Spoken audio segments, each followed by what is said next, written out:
सवाल है, क्या भारत के संविधान में कहीं WAQF यानी वक्फ लिखा हुआ है? क्या भारत का संविधान मजहब के आधार पर कानून बनाने की परमिशन देता है? क्या भारत का संविधान मजहब के आधार पर बोर्ड बनाने और मजहब के आधार पर ट्रिब्यूनल बनाने की परमिशन देता है? क्या भारत का संविधान मजहब के आधार पर मंत्रालय बनाने और मजहब के आधार पर कोई योजना बनाने की परमिशन देता है? सच्चाई तो यह है कि भारत के संविधान में केवल चैरिटी लिखा हुआ है, इंडाउमेंट लिखा हुआ है। लिस्ट 3 इंटी नंबर 28, शेड्यूल 7 के लिस्ट 3 के इंटी नंबर 28 में केवल चैरिटी लिखा हुआ, इंडाउमेंट लिखा है। इसका मतलब भारत का संविधान यूनिफॉर्म चैरिटी कोड बनाने की इजाजत देता है और यूनिफॉर्म इंडाउमेंट कोड बनाने की इजाजत देता है। हिंदी में उसको कहेंगे समान दान संहिता और समान धर्मस्थल संहिता। भारत का संविधान तो वक्फ बोर्ड, वक्फ ट्रिब्यूनल बनाने की इजाजत ही नहीं देता। मजहब के आधार पर कोई भी योजना बनाने या कानून बनाने या बोर्ड बनाने या ट्रिब्यूनल बनाने की इजाजत नहीं देता।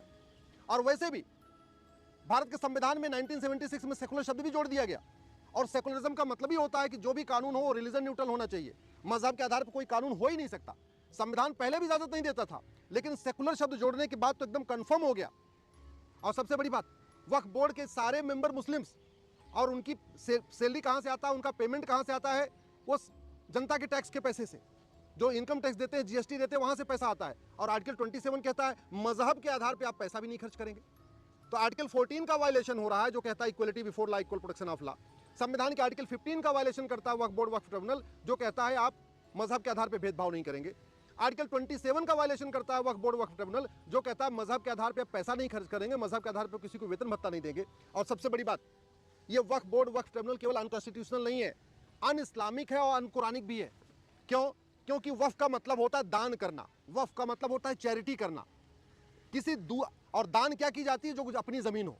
अगर मैं कोई जमीन वक्फ कर रहा हूं, तो या तो अपनी पुश्तैनी जमीन में वक्फ कर सकता हूं, या जो मैंने अपनी गाढ़ी कमाई से कमाया, जो गाढ़ी कमाई से अपनी जमीन खरीदी, उसको मैं वक्फ कर सकता हूं। नाजायज तरीके से ली हुई जमीन कभी वक्फ हो ही नहीं सकती, किसी दूसरे की जमीन वक्फ हो ही नहीं सकती।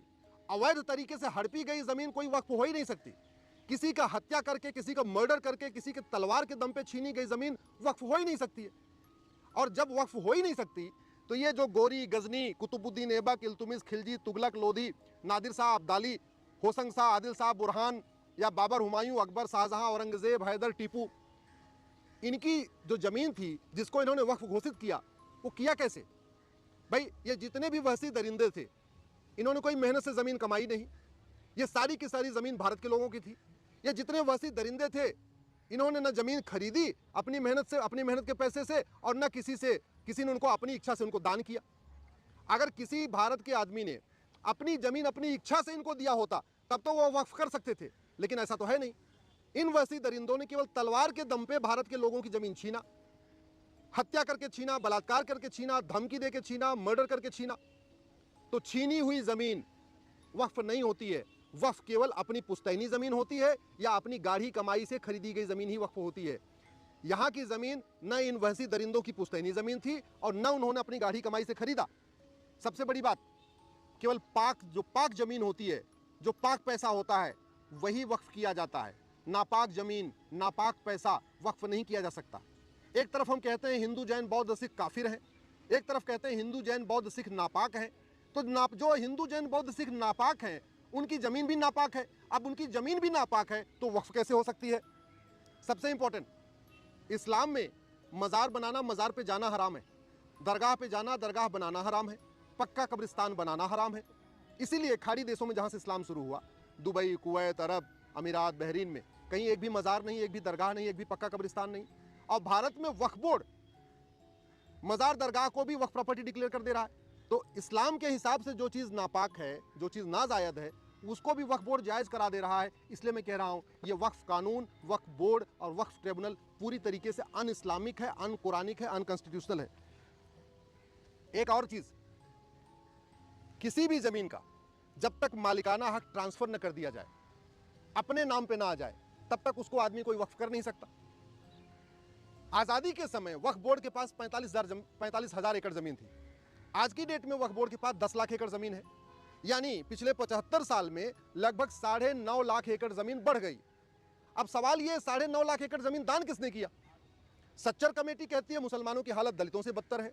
ओवैसी खुद ही कहते रहते हैं, राहुल गांधी भी कहते रहते हैं मुसलमान बहुत पिछड़े हैं, बहुत गरीब हैं, इनके पास रहने की जगह नहीं है। अरे भैया, अगर मुसलमानों की हालत दलितों से बदतर है, मुसलमानों के पास अपना घर बनाने के लिए ज़मीन नहीं है, तो ये 9.5 लाख एकड़ ज़मीन जो पहले 45,000 एकड़ ज़मीन थी वक्फ बोर्ड के पास, और अब 10 लाख एकड़ हो गई, ये 9.5 लाख एकड़ ज़मीन दान किसने किया? और अगर वास्तव में किसी ने दान किया है तो सर्टिफिकेट दिखाने में क्या दिक्कत है? वो तारीख बताने में क्या दिक्कत है किस दिन हमने दान किया? दान करते समय जो कागज कोई बनवाया होगा उसको दिखाने की क्या जरूरत है? दान किसी के सामने किया होगा, उसको उस गवाह को सामने लाने में क्या दिक्कत है? सच्चाई तो ये है कि ये जो 45,000 एकड़ जमीन से 10 लाख एकड़ जमीन हुई है, ये नदियों के किनारे पे कब्जा किया गया है, हाईवे के किनारे कब्जा किया गया है, जंगलों में कब्जा किया गया है, पहाड़ियों को कब्जा किया गया है, आदिवासियों की जमीन को कब्जा किया गया है, जो पब्लिक रेलवे की ज़मीन है उस पर कब्जा किया गया है। गांव में जो ऊसर ज़मीन होती है, बंजर ज़मीन होती है, खेल का मैदान होता है, चारागाह होता है, शादी विवाह जहां बारात आती है, वो जो ज़मीन होती है, उन ज़मीनों को कब्जा किया है। शहर के पार्कों को डिक्लेयर कर दिया गया है कि ये भी जो है वक्फ बोर्ड की ज़मीन।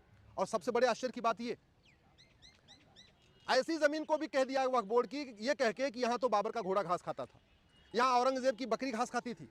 ऐसे एक एक नए नए बहाना लेके भी पूरी ज़मीन को वक्फ बोर्ड डिक्लेयर किया गया। इसलिए मैं कह रहा हूँ, वक्फ बोर्ड में संशोधन करने से काम नहीं चलेगा। इस वक्फ बोर्ड, वक्फ एक्ट, वक्फ कानून को ख़त्म करना पड़ेगा। और वैसे भी जिस टायर में 44 छेद हो जाए ना, उसका पंचर नहीं बनवाना चाहिए, उस टायर को बदल देना चाहिए। जिस घर में 44 जगह से बारिश पानी टपकने लग जाए ना, उस छत में रिपेयरिंग नहीं कराना चाहिए, उस छत को बदल देना चाहिए। इसी तरीके से इस वक्फ एक्ट, वक्फ बोर्ड, वक्फ ट्रिब्यूनल में संशोधन करने से काम नहीं चलेगा। इसमें 44 छेद हो चुके हैं, 44 छेद ठीक करने से, पंचर लगाने से ठीक नहीं होगा। इस कानून खत्म होना चाहिए और सबके लिए one nation one law, uniform charity code, uniform endowment code, समान दान संहिता, समान धर्मस्थल संहिता, संविधान की स्पिरिट में यही होना चाहिए। और ये जो मजहब के आधार पर बना हुआ है, इसको तुरंत पूरी की पूरी तरीके से खत्म करना चाहिए।